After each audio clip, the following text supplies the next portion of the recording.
Nasılsın? Yaxşısın? Geldin mi? Ona vur bit kalan. Çaynagan gözler menen Hoş geldin mi?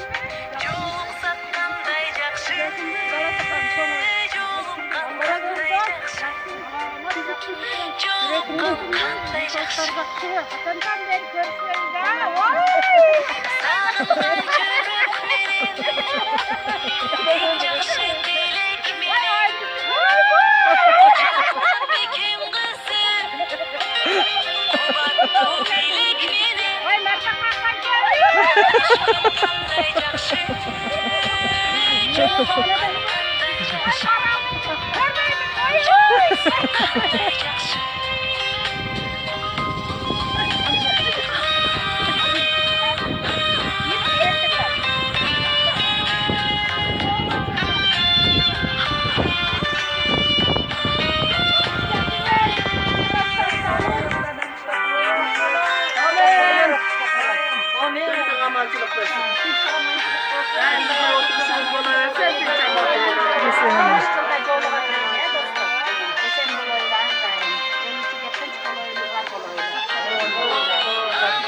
uzun deşik Biz bardağımız pamaşa geldiğinde ciğerin buldum kırmızıyla.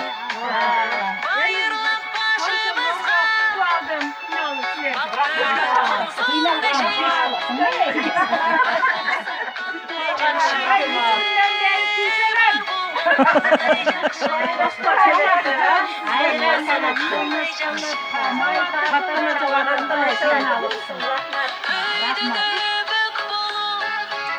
Müzik bitiversin ha.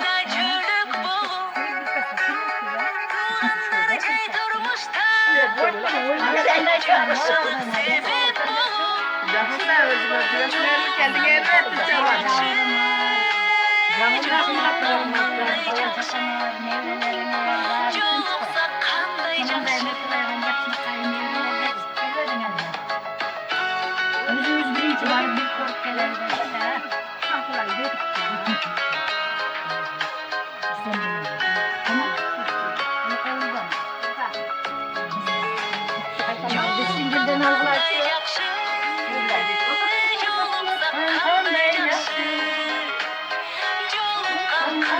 Yaxşı